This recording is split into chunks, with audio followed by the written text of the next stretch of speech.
बैठ गया और वो घोड़े की योनि में आ गया। फिर घोड़े को दर्शन दिए तो वो एक आदमी की शक्ल में आ गया। उस आदमी को दर्शन दिए तो वो एक शहजादा है, खेल रहा है महल में।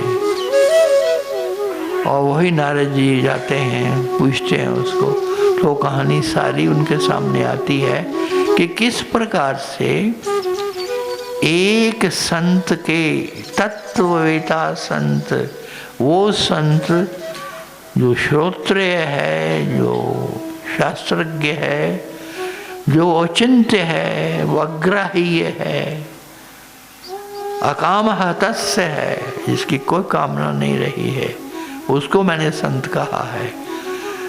वो जो संत है उसके दर्शन करने मात्र से इतने जन्मों की लंबी यात्रा पल में कट जाती है और वो कीड़े से शहजादा बन करके आंगन में खेल रहा है एक बहुत बड़े महल में। ये तुम्हारे अपने ही शास्त्रों को उठा के देखोगे तो ये कथाएं मिलेंगी तुम्हें। ये कथाएं केवल नहीं है, इनसे बहुत बड़ा इशारा और बहुत बड़ी शिक्षा तुम्हें मिलती है कि सब कुछ हो सकता है, सब कुछ हो सकता है उन दर्शनों से, यदि तुम उन दर्शनों को करने लगो,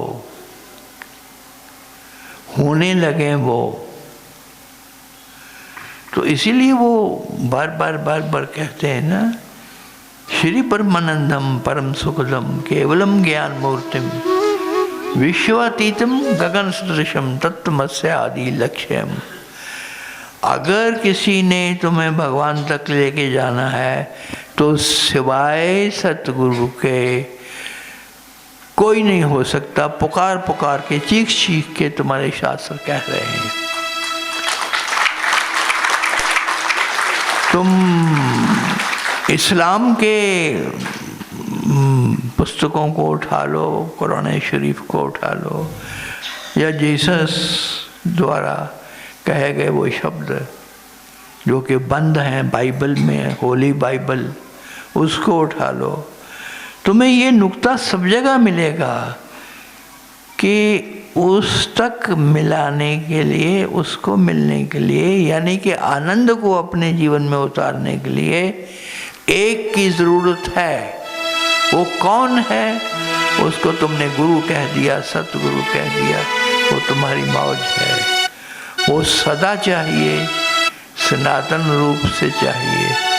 यही बात शिवरात्रि शिवरात्रि तुम मनाते हो। मैंने एक विधि दी थी, उसका अब जिक्र नहीं हो सकता, समय नहीं है। वो उस विधि में मैंने ये कहा था कि सिर्फ एक ये विधि उन 112 विधियों में से तुम अगर अपने जीवन में हर रोज करो तो 3 दिन लगते हैं, चौथा दिन नहीं लगता, 3 दिन लगते हैं। तुम पूर्ण रूप से आनंदित हो जाओगे। देखो, 2 चीजें जरूरी हैं। एक तो है कि पाप की निवृत्ति हो जाए, इन्हीं जो बुरे कर्म किए हुए हैं उससे छूट जाओ तो दुख नहीं होगा। और दूसरा है सुख की प्राप्ति हो जाए। अगर पहला ही हो जाए तो भी तुम्हें सुख की प्राप्ति होगी। जो चाहते हो तुम्हें मिल जाएगा, जो चाहते हो तुम्हें मिल जाएगा। एक तुम्हें मैं छोटी सी तरकीब देता हूँ कि तुम सुबह सवेरे उठ करके बिस्तर त्यागने से पहले, मैंने पहले भी कई बार कहा है, पता नहीं तुमने कितना सुना है कि नहीं सुना है। बिस्तर त्यागने से पहले दोनों अपने हाथ सामने कर लिया करो। वो तो कहते हैं ना, कराग्रे वस्ते लक्ष्मी, कर मध्य सरस्वती, कर मूले तू गोविंदा पर भाते कर दर्शनम। ये तो आपके शास्त्र कहते हैं कि यहाँ सरस्वती है, यहाँ लक्ष्मी है, यहाँ गोविंद है, तो उनके दर्शन करो। इनके दर्शन मात्र से थोड़ा सा इनको रगड़ करके ताकि जुम्बश हो जाए और उसमें सर्कुलेशन ठीक हो जाए, ऐसे करके दर्शन करो दोनों के ठीक से। और ये विचार करो कि तुम अपने सतगुरु के दर्शन कर रहे हो। इन सब देवी देवताओं में जो यहाँ विराजमान हैं, जिनके बारे में शास्त्र कहते हैं कि यहाँ विराजमान है, उनके पीछे की शक्ति सतगुरु है। वो सतगुरु को प्रणाम करो, दोनों हाथ जोड़ करके उसको हृदय से प्रणाम करो। और उसके बाद 1 सेकंड लगेगा, 2 सेकंड लगेंगे इसको। उसके बाद सबका भला मांगा करो। जो लोग अपना भला चाहते हैं, सबसे पहले हृदय से उनको सबको माफ करना चाहिए। जिनसे वैर है उनको सबसे पहले माफ करो। अगर एक भी इंसान के साथ तुम्हारा वैर है, दुश्मनी है, कई सत्संगों के बाद मुझे आकर के बोलते हो तुम, महाराज जी इससे वैर कैसे छोड़ सकता हूँ, इसने हमें तबाह कर दिया, इससे मैं दुश्मनी क्यों ना निभाऊं, मैं तो बदला लेके छोड़ूंगा। वो तुम्हारी मर्जी है।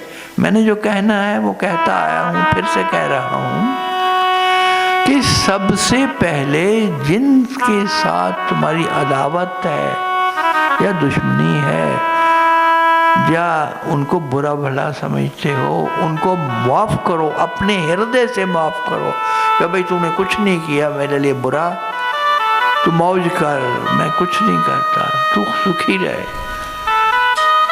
उसके बाद सबके लिए, एक छोटे जीव से लेकर के बड़े से बड़े जीव तक, इस संसार के जितने भी कायनात में बसते हैं जीव, उनकी खैर मांगो। हमने वो जो बनाया हुआ तुम्हारे अंदर गया हुआ है ना, सर्वे भवन्तु सुखिनः, सर्वे सन्तु निरामयाः, सर्वे भद्राणि पश्यन्तु मा कश्चित् दुःख भाग भवेत्। इसका उच्चारण ठीक करना, दुःख भाग भवेत्। किसी को दुख ना हो, सबको चैन मिले, सबको शांति मिले। हे प्रभु, जो बोल नहीं सकते ये मंत्र, वो वैसे ही विचार से, ख्याल से, संकल्प से अपने सतगुरु से कहा करें, हे प्रभु तू सबको शांति दे, सबको सुख दे, सबको कामयाबी दे। नौकरी नहीं लगी हुई है, इनकी नौकरियां लगाओ। जिनका भी ध्यान आता है उनकी नौकरियां लग जाएं, उनकी रोजगार का इंतज़ाम हो जाए, उनको मिल जाए। तुम्हें हैरानी होगी कि तुम उनके लिए नहीं मांग रहे हो, दरअसल वो तुम्हें मिल रहा है। उनको मांगते मांगते तुम्हें मिल गया सारा। ये चालाकी नहीं करनी है, परमात्मा के साथ चालाकी नहीं चलेगी कि कहा था कि मैं उनका मांगूंगा तो मुझे मिलेगा। मुझे मिलने का विचार ही छोड़ दो, दुनिया को दो, दुनिया को दो। तुम्हें जो मिलेगा वो तुम्हें पता ही नहीं लगेगा कितना मिल गया। तुम्हारे हिसाब किताब भी छोटे पड़ जाएंगे, तुम्हारी कैलकुलेशन भी अधूरी रह जाएंगी। हाँ, बड़े बड़े सीए रख लेना, उनको कैलकुलेट करने के लिए कितना जमा हो गया, कितना बकाया है, वो भी ना पहुंच पाएंगे वहां तक। इतना वैभव तुम्हारे ऊपर गिरेगा, इतनी संपत्ति, इतना संपन्नता, इतनी समृद्धि तुम पाओगे, अपने आप पाओगे, क्योंकि तुम जगत के कण कण में जो विद्यमान है जीव, उसके लिए अच्छा सोचते हो, मांगते हो परमात्मा से। मांगना ही है तो ये मांगो, दुनिया का चैन मांगो, दुनिया की खुशी मांगो। अगर कहीं लड़ाई हो रही है मिडिल ईस्ट में, तो वो लड़ाई से तुम्हें खुश नहीं होनी चाहिए। और देखता हूँ वो लोग बड़ा खुश होते हैं। दूसरी जगह जंग लगी हुई है तो दे आर वेरी हैप्पी, कि जैसे कहीं शादी हो रही हो। अरे संभलो, किस दुनिया में हो। अगर पाकिस्तान के ऊपर भी कोई विपत्ति आई है तो उस विपत्ति से तुम खुश न हो, वो तुम्हारे लिए ठीक नहीं है। उनको विपत्ति है, वो भी इंसान है, वो भी उसी के बनाए हुए हैं। परमात्मा कहता है वो भी मेरे ही बाशिंदे हैं, वो भी मेरे ही लोग हैं, वो भी इबादत करते हैं, ना भी करें तो भी मेरे हैं। तो उनको दुख मिल रहा है उनके पापों के कारण, तुम क्यों खुश हो रहे हो भाई। दूसरे के दुख में जो दुखी हो सकता है उसका अपना सुख मिट जाता है, धुल जाता है। सब दुख तुम्हारे धुल गए, सुख ही सुख आ गए। सब दुख धुल गए, सब बीमारियां धुल गई, सब रोग चले गए। किसके? जिसने दूसरे के दुख में दुखी होना मंजूर किया। दूसरे का दुख है, तुम्हें दुख नहीं हो रहा। बोले जी वो है, वहाँ है। मैंने देखा है कई बार अपना ही आदमी बीमार होता है। अब माँ निर्मला बीमार है, घर में है ना, दिन हॉस्पिटल में थी। तो कहने की जरूरत नहीं है, ना उनसे बात करने की जरूरत है। वो बात करना चाहती थी, मैंने बात कर ली। लेकिन जो भी साथ जुड़ा हुआ है सतगुरु के, अगर वो 7 समुंदर पार भी दुखी है तो सतगुरु दुखी है। वो यहाँ दुखी है, वो दुख जाएगा नहीं तब तक जब तक वो आदमी तंदुरुस्त नहीं हो जाता, जब तक वो ठीक नहीं हो जाता। ऐसा हो रहा है, दिन रात हो रहा है। और सच्चे सतगुरु के साथ यही जीवन है। उसका जीवन खाना पीना और मौज करना नहीं है, वो भी है, खाना पीना भी है, रहना भी है, सोना भी है। लेकिन उसकी तार कहीं जुड़ी हुई है। कहाँ जुड़ी हुई है? वहाँ जहाँ कोई कर रहा है, जहाँ कोई पुकार रहा है। वो पुकारे या ना पुकारे, उसके दर्द में ही पुकार है, उसके दुख में ही एक आवाज उठ रही है अपने मालिक के लिए कि मुझे बचाओ, मेरे प्रभु मुझे बचाओ, मुझे बचाओ, दुख से बचाओ। तो ये गाने से या भजन से दुख नहीं जाएगा। दूसरे के दुख में दुखी होना सीखो और सच्चे हृदय से सुबह सब लोग सुबह उठते ही पहला काम ये करना चाहिए, पैर बाद में धरती पर रखो, अपने बिस्तर से पहले ये मांगो सबका भला, सबका सुख, सबकी शांति। और उनको जो बीमार हैं या जो रोगी हैं या जो नुकसान उठा रहे हैं, जिनको क्षति मिल रही है, जिनके आंसू चल रहे हैं, तो उनको भी सोचो, उनको ध्यान में लाओ जितने ला सकते हो, और उनके लिए मांगो कि उनके आंसू सूख जाएं, उनका रोग चला जाए, उनकी क्षति पूरी हो जाए, उनका जो डैमेज है वो कंट्रोल हो जाए। ये अगर तुम करना सीख जाओ और रेगुलरली करो, नागा नहीं डालो। सोने में नागा डाल सकते हो, स्नान करने में नागा डाल सकते हो, इसमें नागा नहीं डालना। और पूरी श्रद्धा से, हृदय से, मैंने कहा ज़बान से नहीं बोलना कुछ भी, हृदय की गहराइयों से। हृदय भी तुम्हें फड़फड़ाता रहता है बाहर से, भीतर घुसो हृदय के भीतर से, जहाँ से वो शक्ति लेता है, उस शक्ति स्रोत से सोचो दूसरे की भलाई, दूसरे की अच्छाई, तब तुम्हें भलाई मिलेगी, अच्छाई मिलेगी। अब ये लोग शिवरात्रि पे रामेश्वरम जाते हैं, जहाँ भगवान राम ने शिवलिंग स्थापित किया था। अमरनाथ जाएंगे जहाँ पर वो बर्फ का शिवलिंग होता है। परमात्मा और उसकी शक्ति सब जगह मौजूद है।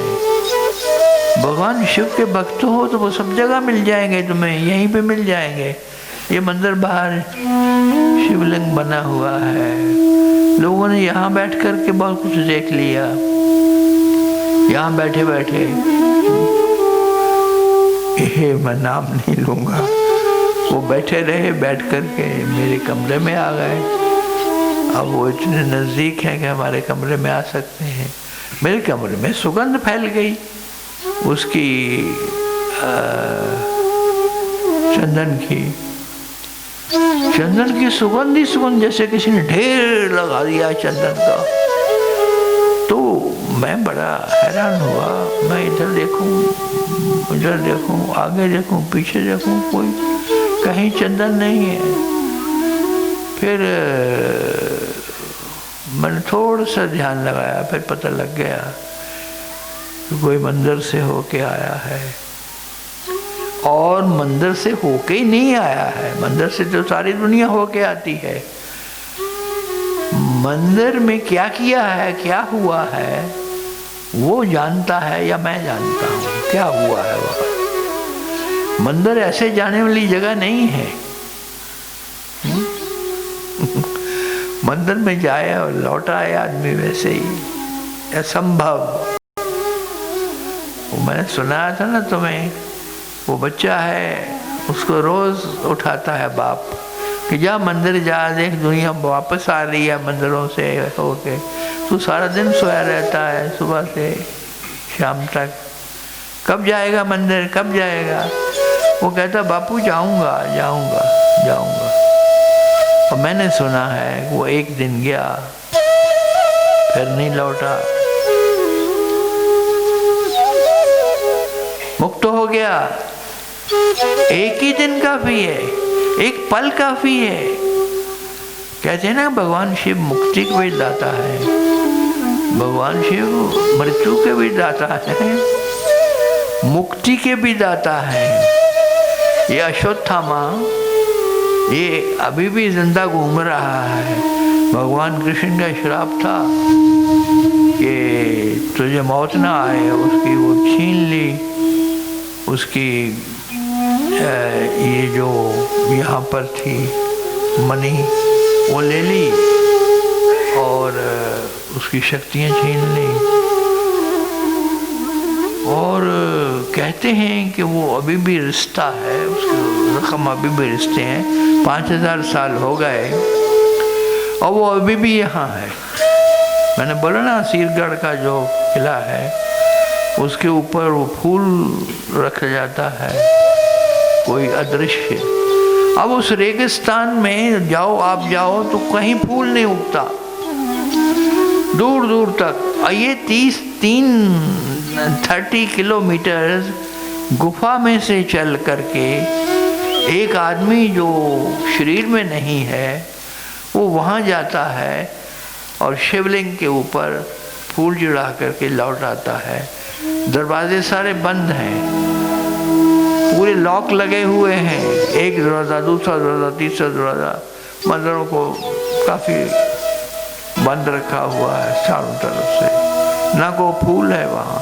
ऐसे ताज़ा अभी अभी खिला हुआ हो फूल वो रख जाता है कोई वहाँ शिव पर। ये क्या है, ये क्या है? सब हो सकता है। तुम्हारे भीतर बहुत शक्तियाँ हैं, तुम कर सकते हो। तुम सारा जीवन रहना चाहते हो। कुछ कहते हैं लोग जी महाराज जी मौत जल्दी आ गई। मैंने कहा कहाँ आई है? कहते जी मैंने तो डॉक्टरों ने जवाब दे दिया। मैंने कहा तुम अभी भी जिंदा रह सकते हो चाहो तो। चाहते नहीं है लोग जिंदा रहना। तुम जितना जीवन चाहो भोग सकते हो। आदमी कभी नहीं मरता है, कभी नहीं मरता है। मैंने कितने लोगों को बहुत बात का वायदा दे दिया कि मैं आऊँगा, अब कौन आएगा? ये शरीर तो रहेगा नहीं, तो कौन आएगा? वो जो आने वाला है और जो असली है, जिसने सनातन सत्ता रखी हुई है, वो सच में शाश्वत है, वो सनातन है, उसका कभी जन्म नहीं होता, कभी नहीं मरता। तुम ये शिव जी की जो या सतगुरु की जो जन्मदिन मना रहे हो, उसका मना रहे हो जिसका जन्मदिन कभी नहीं हुआ। न जायते म्रियते व कदाचन नायम भूत्वा भविता वन भूयाः अजो नित्यः शाश्वतो अयम पुराणो न हन्यते हन्यमाने शरीरे। उसका कभी मृत्यु हुई नहीं, ना उसका कभी जन्म हुआ। जिसकी बात हम कर रहे हैं, जिस गुरु तत्व की मैं बात कर रहा हूँ, वो गुरु तत्व सदा है, सनातन है। उसको जिसने देख लिया और उसको जिसने संजो लिया, वो बादशाह है, उसको सब मिल गया, कुछ और नहीं चाहिए। और कुछ चाहिए? अरे बोलो, तो फिर देरी क्यों है? हाँ?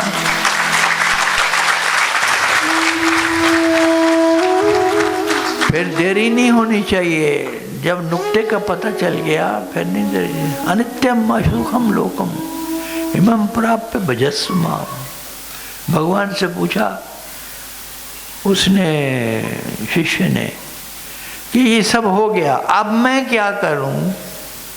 अब क्या करूं? ये सब सुन लिया, बड़े से बड़ा ज्ञान, बड़ी सी बड़ी बातें सब हो गई, मान लिया, सुन भी लिया, मान भी लिया, समझ लिया। अब मेरे अंदर है, भीतर है, अब मैं उसी पे चलूंगा। लेकिन करना क्या है? मुझे याद कर, बस उसको याद कर, और कुछ नहीं करना। और करने को है क्या? तुम करना क्या चाहते हो? तुम सफल होना चाहते हो? मैं कहता हूं उसको याद कर। तू पैसा चाहता, मैं कहता हूं उसको याद कर। तू कहता है मैंने वो लॉटरी डाली हुई है, मेरी लॉटरी नहीं निकली, मैंने कहा उसको याद कर। हर काम के लिए मैं एक ही बात कह रहा हूं कि उसको मत भूलना, उससे जुड़े रहना, ये सब बीमारियों का इलाज है। फिर देर क्यों कर रहे हो?